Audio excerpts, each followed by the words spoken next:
আসসালামু আলাইকুম everyone, welcome to my নকশিমে ব্লগে। কেমন আছেন? আশা করি ভালো আছেন। আলহামদুলিল্লাহ, আমিও ভালো আছি।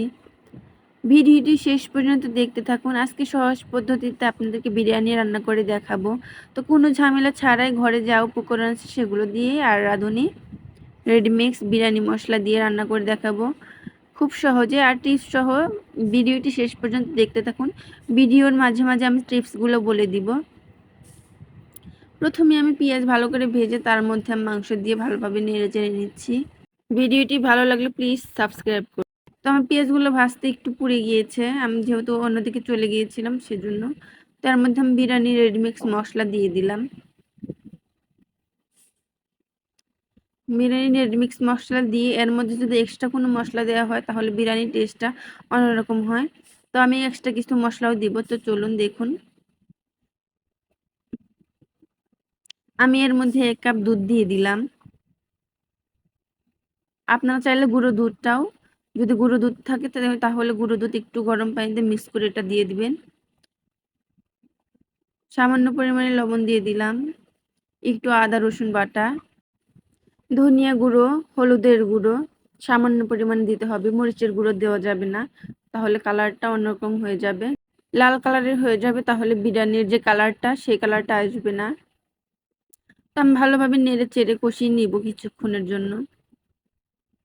ঢাকনা দিয়ে ঢেকে নিয়েছি। আমি দেখুন ভালোভাবে কষিয়ে নিয়েছি। তারপর আমি পর্যাপ্ত পরিমাণে পানি দিয়ে আবার সিদ্ধ করে নিব মাংসটা ভালো করে।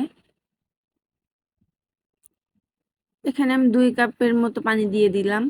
তা আপনাদের মাংস অনুযায়ী পানিটা পরিমাণ মতো দিয়ে সিদ্ধ করে নেবেন। আপনাদের বাসায় যদি টক দই না থাকে সেক্ষেত্রে আপনারা দুধ দিয়ে একটা লেবু চিপে 1-1.5 চামচের মতো লেবুর রস দিয়ে দিবেন, তাহলে হয়ে যাবে। এখানে আমি বেরেস্তা করে নিচ্ছি, তো আমি ওখানে বেরেস্তা করিনি। এই তেলের মধ্যে আমি বেরেস্তা করে নেব। বাদাম আর কিশমিশ পেঁয়াজ দিয়ে ভালোভাবে বেরেস্তা করে নেব। আমার বেরেস্তা করা হয়ে গেছে। এইভাবে বেরেস্তা করলে আপনার বিরিয়ানিটা অনেক মজা লাগে, উপর দিয়ে চিনি একটু মাখিয়ে দিলে। এখানে আমি চাল ভালো করে ধুয়ে একটা ছাঁকনিতে ছেঁকে নিয়েছি যাতে পানি না থাকে। আপনারা চাইলে এখানেও 1 কাপ পরিমাণে দুধ দিয়ে দিতে পারেন, আমি দেইনি। এখানে একদম ঝরঝরে করে ভাজতে হবে, তাহলে আপনার বিরিয়ানিটাও ঝরঝরে হবে। এখানে পর্যাপ্ত পরিমাণে পানি দিয়ে দিয়েছি। কয়েকটা কাঁচামরিচ দিয়ে দিলাম। সামান্য পরিমাণে লবণ দিয়ে দিতে হবে। আপনারা পরিমাণ অনুযায়ী লবণ দিয়ে দিবেন, সেক্ষেত্রে বাড়িয়ে কমিয়ে দিতে পারেন। এরপর যে আমি ঢেকে দিয়েছি। আমার পোলাওটা হয়ে গেছে। এখন আমি ওর উপরে মাংসটা ঢেলে দিব। মাংস ঢেলে ভালোভাবে নেড়ে চেড়ে দিব আমি। আপনারা পোলাওটা হওয়ার পরেই আপনারা ঢেলে দিবেন, একদম হয়ে যাওয়ার পর ঢেলে দিবেন না, তাহলে ভালোভাবে মিশে না। তো আমি হালকা একটু পানি ছিল তখন ঢেলে দিয়েছি মাংসটা। দেখুন আমি উলট পালট করে সব কিছু ভালোভাবে নেড়ে চেড়ে নিলাম, আর আমি দেখিয়ে দিলাম যে পোলাওটা কতটুকু হয়েছে, কতটুকু বাকি আছে। তো সামান্য পরিমাণে বাকি আছে, তা আপনার অল্প আঁচে হয়ে যাবে। এক্ষেত্রে আপনারা উপরে নাড়াচাড়া করার পর সামান্য একটু ঘি দিয়ে দিবেন। দেখুন আমি এরকম করে ঘি দিয়ে দিচ্ছি, একটু গর্ত করে তার মধ্যে ঘি দিয়ে দিলাম, তাহলে ফ্লেভারটা সুন্দর আসবে, খেতেও ভালো লাগবে।